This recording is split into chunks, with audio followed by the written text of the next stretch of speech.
This is part 2 of the Phantom model workflow discussion.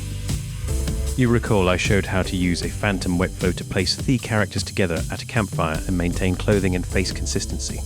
Since we are trying to make narrative storytelling, the next thing would be to set up some camera angles. Simple, right? Like heck it is! But yes, it to be done, and let me show you a few approaches I use and talk about the pitfalls too. Remember, our enemies here are time and energy.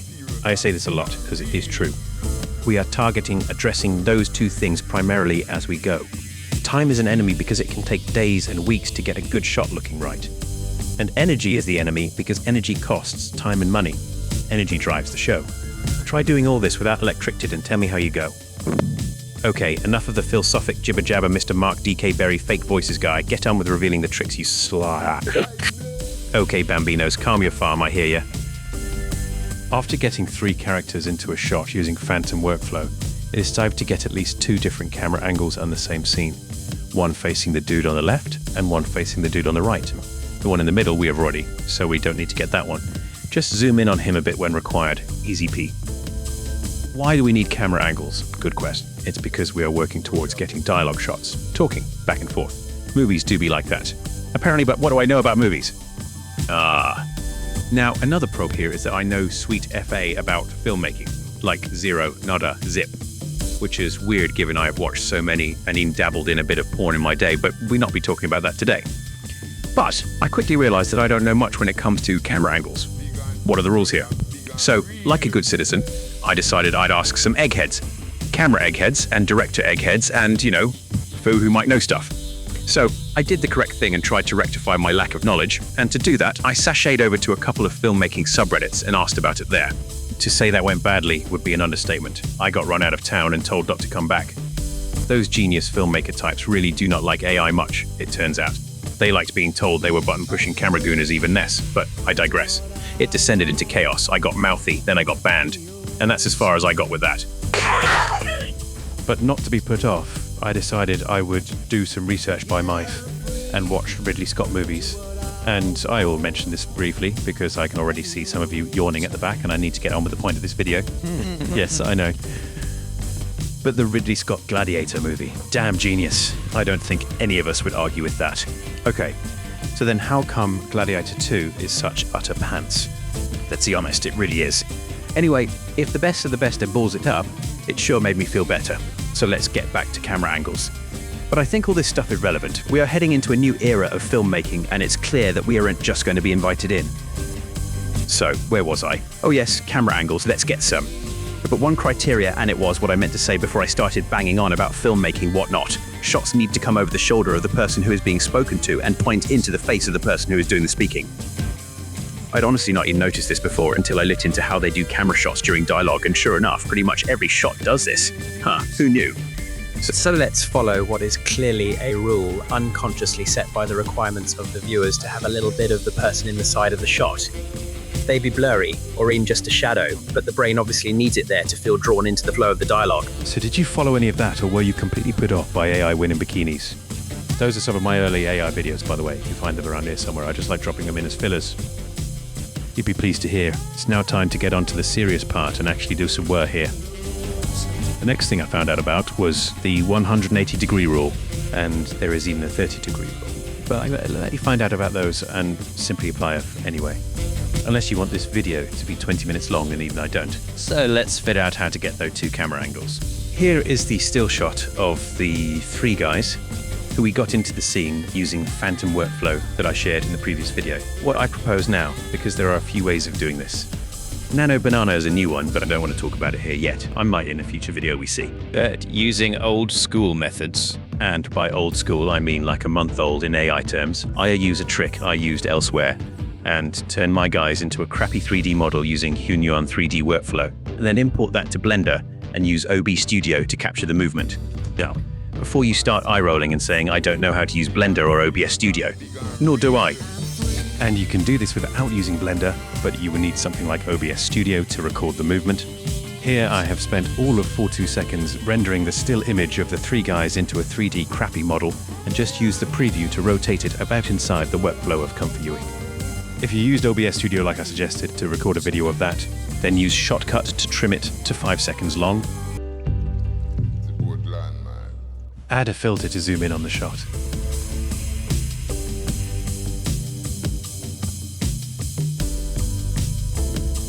All you need to do is make sure you start roughly where the image position is of the guys sat at the campfire. You also need to end up on a spot where you want the camera to be over the shoulder for the shot. Then cut the video to 5 seconds using Shotcut so it fits when you load it up, as a control video, which I show you shortly. Then export that as MP4 file, which you will import to the workflow. I'm using a simple workflow for creating OpenPose, which is basically a node you can use in any workflow. I sometimes go for blending depth map with it, but in this case I won't bother, as I want the pose since the structure from the 3D model is not very good. I make one OpenPose video clip going clockwise around the men.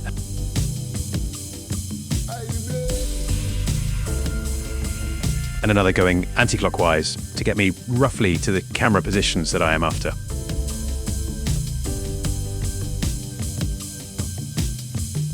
There are a few different methods we use here. I would normally use Vase Model, but I was struggling to get Phantom working with Vase initially. That led me to looking into Uni-C, which is a Kijai feature of the Rapper workflows. And this is it.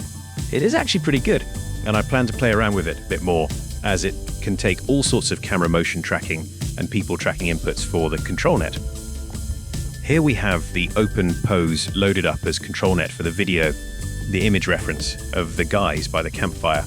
And rather than using Phantom, which is a tech to video model, Uni-C needs an image to video model.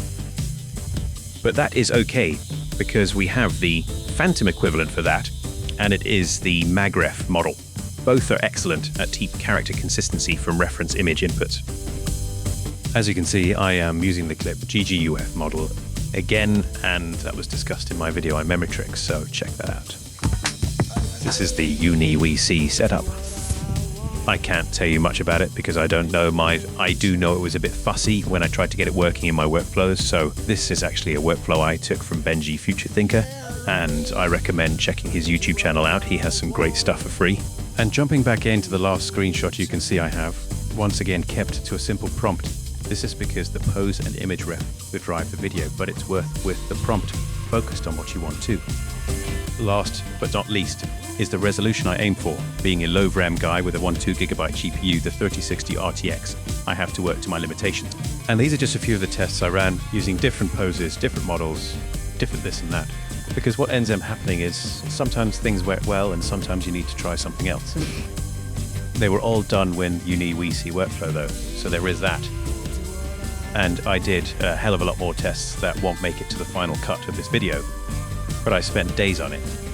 And this is normal, sometimes weeks, which is why I bang on about time and energy being the enemy. Finally, what I went with wasn't the Magref model in this instant, but the WAN 2.2 image to video low noise model on its own. That is, without the high noise model, and using it in the Uni-C workflow. It'd have gone either way, Magref or WAN 2.2 low noise image to video model. I just chose what worked. And to declare, I was not after the perfect shot at this stage, just the perfect angle for a camera shot because there is still more work to be done. Now, while I was working on this method, Nano Banana came out. Nano Banana can do a pretty good job of moving cameras around things and keeping consistency, which is great. It's not perfect, like it can't do a full 180-degree camera swap with integrity, but it can do a lot. What you are looking at above is the Vase workflow I use for fixing images rather than videos. And so I'm going to stop it there because that would deserve a video of its own, and I combine it with video restyling and some stuff about what Vase can do. Suffice to say, Vase as an image swap-in worked to go for this to this. And from this to this.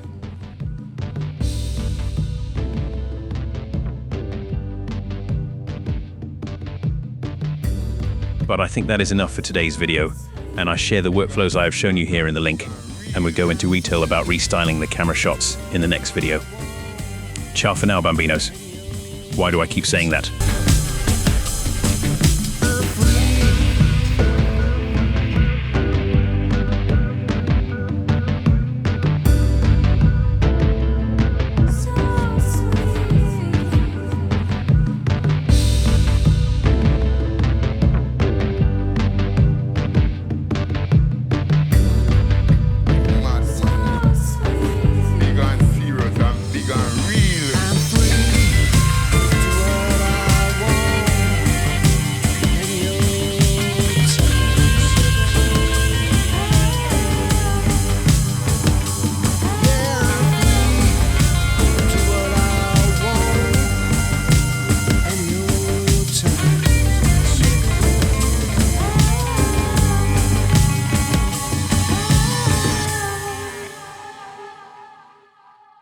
Good morning.